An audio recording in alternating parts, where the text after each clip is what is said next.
Hello student.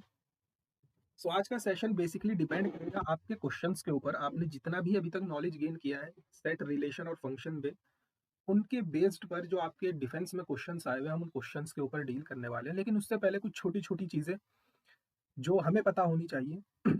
सबसे पहली बात, किसी भी फंक्शन का डोमेन कैसे डिफाइन होता है।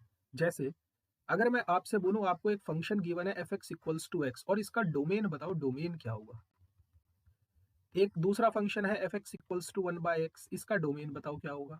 एक और फंक्शन है f x equals to one upon x into x minus one, इसका डोमेन क्या होगा। F x equals to under root x, इसका डोमेन क्या होगा। F x equals to one upon under root x, इसका डोमेन क्या होगा। सो डोमेन क्या होता है, बेसिकली आप x की जगह पर ऐसी कौन कौन सी वैल्यू, देखो यहाँ पर आप, ये इनपुट है आपका, यहाँ पर आप x की वैल्यूज रखोगे और जो भी कुछ मिलेगा वो इस साइड मिलेगा। तो जो भी कुछ आप x की जगह रखोगे, फंक्शन डिफाइंड होना चाहिए। डिफाइंड मतलब एक फाइनाइट वैल्यू देना चाहिए आपको, इन्फिनिटी नहीं चाहिए। ये याद रखना, अगर x की जगह पर कुछ वैल्यू रखने पर इन्फिनिटी मिल जा रहा है तो उस वैल्यू को हम कंसीडर नहीं करेंगे। ठीक, डोमेन ऑफ डेफिनेशन में वो वैल्यू नहीं आएगी। तो डोमेन ऑफ डेफिनेशन बेसिकली वो वैल्यूज हैं जहां पर फंक्शन कुछ फाइनाइट वैल्यू दे। ठीक, जैसे यहाँ पर x की जगह में कुछ भी रख दूं, सेम वही चीज मिलेगी। यहाँ पर आइडेंटिटी फंक्शन है तो इसका डोमेन पूरा रियल नंबर हो जाएगा। रियल नंबर के अंदर इन्फिनिटी और माइनस इन्फिनिटी नहीं आता है, ये बात क्लियर होनी चाहिए। यहाँ पर देखो, मैं x की जगह पर कुछ भी रख दूं जो मेरी इच्छा हो, 1 2 3 4 -1 -2 अंडर रूट 2, जो भी आपका मन हो। लेकिन अगर आपने x की जगह पर जीरो पुट कर दिया तो आपको 1/0 मिल जाएगा, और 1/0 क्या होता है, इन्फिनिटी। मीन्स x की जगह पर जीरो रखने पर प्रॉब्लम है, बाकी और कहीं भी प्रॉब्लम नहीं है। ठीक, तो इसका डोमेन क्या बन जाएगा, हम पूरे r में से जीरो को हटा देंगे, माइनस कर देंगे। क्लियर है। सिमिलर यहाँ पर अगर आपने x की जगह जीरो रखा तो भी आपका 1/0 मिलेगा, और अगर आपने x की जगह 1 रखा तो भी आपका 1/0 ही मिलेगा। मीन्स यहाँ पर डोमेन क्या हो जाएगा, पूरे r में से हम माइनस कर देंगे किस किस को, 0 और 1 को। ठीक है। अब अंडर रूट एक्स, हमें पता है रूट के अंदर नेगेटिव क्वांटिटियों का कोई महत्व नहीं है। हम कॉम्प्लेक्स में पढ़ते हैं रूट के अंदर माइनस की क्वांटिटी, बट आप पढ़ रहे हो रियल वैल्यूड फंक्शन, तो वैल्यूज रियल मिलनी चाहिए। तो अंडर रूट एक्स, इस रूट के अंदर यहाँ पर क्या आनी चाहिए, पॉजिटिव क्वांटिटी। अगर पॉजिटिव नहीं आई तो आप कॉम्प्लेक्स में पहुंच जाओगे। लेकिन हमें तो रियल वैल्यूड फंक्शंस पढ़ रहे हैं, हमें वैल्यूज रियल चाहिए। तो रियल वैल्यू के लिए अंडर रूट के अंदर जो भी कुछ होगा वो जीरो या जीरो से बड़ा होना चाहिए। ठीक, मीन्स इस फंक्शन का डोमेन तभी डिफाइंड होगा जब x जो रूट के अंदर है वो जीरो या जीरो से बड़ा होना चाहिए। इसका मतलब इसका डोमेन क्या बन जाएगा, इसका डोमेन बन जाएगा जीरो से लेकर के इन्फिनिटी तक। देखो x की वैल्यू जीरो से बड़ी है और इन्फिनिटी जीरो भी है। ठीक, सो x जीरो से बड़ा है कहाँ तक, इन्फिनिटी तक, और आपको जीरो भी इंक्लूड करना है, तो जीरो से लेकर इन्फिनिटी तक।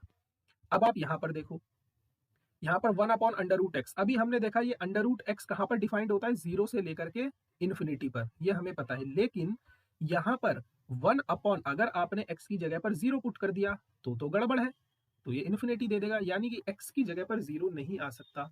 इसका मतलब जो आपने ये जीरो क्लोज्ड इंटरवल में लिखा हुआ है ये क्लोज नहीं आएगा। क्लोज का मतलब होता है ये पॉइंट आपके पास है, तो हम क्या करेंगे, इसको इस तरफ से ओपन कर देंगे। तो होप आपको डोमेन समझ में आ गया होगा, डोमेन क्या होता है। ठीक है, नेक्स्ट आगे बढ़ते हैं। ये सब चीजें आपको अभी धीरे धीरे जैसे जैसे सिलेबस बढ़ता रहेगा आपको सब चीजें समझ में आएंगी। सपोज आपने कोई फंक्शन सॉल्व किया और सॉल्व करते हुए आपके पास कुछ इस टाइप की वैल्यूज मिल गई। ये लीनियर है, लीनियर मतलब यहाँ पर हर एक फैक्टर की पावर 1 है।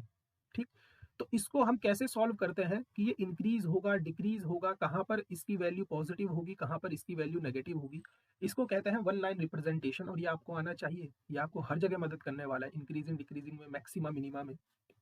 हमें क्या करना है, जो भी हमें ये वैल्यूज गिवन है, ये लीनियर फैक्टर हुए हुए, इनको जीरो के इक्वल पुट करना है। जैसे ही x-1 को आप जीरो के इक्वल पुट करोगे तो आपको x की वैल्यू कितनी मिलेगी, 1, और यहाँ से x की वैल्यू कितनी मिलेगी, 2। इन दोनों वैल्यूज को आपको यहाँ पर नंबर लाइन में शो कर देना है। अब जो भी क्वांटिटी सबसे लास्ट में है उसके राइट हैंड साइड पर वैल्यू हमेशा पॉजिटिव मिलेगी आपको, हमेशा। आप चेक भी कर सकते हो, 2 के बाद इधर जो भी नंबर आएगा, सपोज 3 है तो आप 3 जैसे ही यहाँ पर x की जगह पर पुट करोगे तो देख लो आपको पॉजिटिव क्वांटिटी मिलेगी। ठीक है। अब 2 के इस तरफ इस वाले हिस्से में पॉजिटिव मिलेगा या नेगेटिव मिलेगा, ये डिपेंड करेगा इस 2 की पावर पर, इस 2 वाले फैक्टर की पावर पर कि वो ऑड है या इवन है।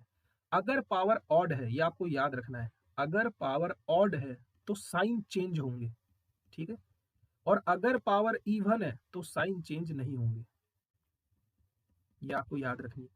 अब ये 2 वाला जो लीनियर फैक्टर है ये इसमें आया है और इसकी पावर है 1 और 1 होता है ऑड, इसका मतलब साइन चेंज हो जाएगा। अगर यहाँ पर पॉजिटिव है तो यहाँ पर क्या हो जाएगा, नेगेटिव। अब अगेन 1 के इस तरफ पॉजिटिव आएगा या नेगेटिव, ये बताएगा 1 वाला पार्ट। अब 1 वाला जो पार्ट है इसकी भी वैल्यू क्या है, ऑड, इसकी पावर क्या है, ऑड, मतलब साइन फिर से चेंज होगा। अगर यहाँ पर नेगेटिव है तो यहाँ पर पॉजिटिव हो जाएगा। क्लियर है? और 2-3 एग्जाम्पल से समझते हैं। सपोज अब की बार आपको जो फंक्शन है वो कुछ इस टाइप का गिवन है, x माइनस 1 का square and x minus 2। Again आपने क्या करना है, इनको 0 के इक्वल रखना है और आपको दो वैल्यूज मिलेंगी 1 एंड 2। 2 के इस तरफ तो हमेशा पॉजिटिव, अब इस तरफ नेगेटिव आएगा या पॉजिटिव ये बताएगा ये 2 वाला फैक्टर। अब 2 वाला फैक्टर आपने पकड़ा और इसकी पावर देखी 1 जो ऑड है, इसका मतलब साइन बदल जाएगा। अगर यहाँ पर पॉजिटिव है तो यहाँ पर क्या हो जाएगा, नेगेटिव हो जाएगा।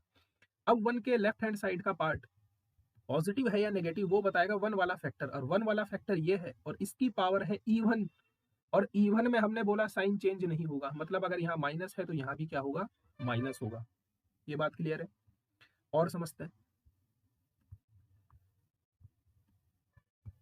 सपोज अब की बार हमारे पास जो फंक्शन है वो फंक्शन कुछ इस टाइप का गिवन है, x minus 1 x minus 2 upon x minus 3 का स्क्वायर एंड x माइनस 4। ये हमारे पास फंक्शन है। अब आप जैसे ही इन सारे फैक्टर्स को 0 के इक्वल रखोगे तो आपके पास पॉइंट मिलेंगे 1 2 3 एंड 4, और हमें पता है 4 के इस तरफ हमेशा पॉजिटिव। अगेन 4 के लेफ्ट हैंड साइड में पॉजिटिव होगा या नेगेटिव ये डिपेंड करेगा 4 वाले फैक्टर पर, और इसकी पावर है ऑड यानी 1, तो साइन चेंज होगा, पॉजिटिव का क्या बन जाएगा, नेगेटिव। अगेन 3 वाला फैक्टर, 3 वाले फैक्टर की पावर है इवन, तो साइन चेंज नहीं होगा, नेगेटिव का क्या रहेगा, पॉजिटिव रहेगा। अगेन 2 वाले फैक्टर की पावर है ऑड, तो साइन चेंज हो जाएगा, प्लस का क्या हो जाएगा, सॉरी यहाँ पर गड़बड़ हो गई है, गड़बड़ क्या हो गई, साइन चेंज नहीं होगा ना 3 वाले का, क्योंकि 3 की पावर है इवन, तो जो माइनस है वही माइनस यहाँ पर रहेगा। अगेन 2 वाले फैक्टर को आप देखोगे तो 2 वाले फैक्टर की पावर है ऑड, तो साइन चेंज हो जाएगा, प्लस का क्या बन जाएगा, माइनस का क्या बन जाएगा, प्लस बन जाएगा। और 1 वाले फैक्टर की पावर दोबारा से आ गई ऑड, तो प्लस का क्या हो जाएगा, माइनस हो जाएगा। तो ये चीजें 1 लाइन रिप्रेजेंटेशन आपको पता होनी चाहिए, ठीक है। तो अब हम इसके बाद इतना कुछ समझने के बाद हम मूव करेंगे अपने क्वेश्चंस के ऊपर। तो ये एक छोटा सा लेक्चर था ताकि लेक्चर बड़ा ना बने। अब हम इन क्वेश्चंस को सॉल्व करेंगे। ये आपके प्रीवियस ईयर के 2017 का पेपर है, ये 2018-17 का ही पेपर है, पेपर नंबर 2, और यह आपके पास 18 का पेपर है, 18-1, एंड ये है आपके पास 18-2 का पेपर। तो इन चारों पेपर्स को हम सॉल्व करेंगे। इसमें जितने भी क्वेश्चंस आए होंगे, function, set, range, domain, codomain, 1 to 1, one to one, सबको हम सॉल्व करेंगे। तो हो आप इससे पहले इस लेक्चर को जरूर देख लेना, ठीक, ताकि नेक्स्ट जो हम सेशन बनाएंगे उसमें हम इन 4 पेपर्स के क्वेश्चंस को सॉल्व करेंगे। बाकी आप पेपर्स के क्वेश्चन खुद सॉल्व करना, कोई प्रॉब्लम आए तो आप कमेंट करना। इन 4 पेपर्स के अलावा हम आईआईटी में आए हुए क्वेश्चंस पर डील करेंगे और कुछ एक्स्ट्रा क्वेश्चंस के ऊपर डील करेंगे, सेट, फंक्शन, डोमेन, रेंज के ऊपर। आपको कोई प्रॉब्लम नहीं आएगी। Thank you so much. जय हिंद।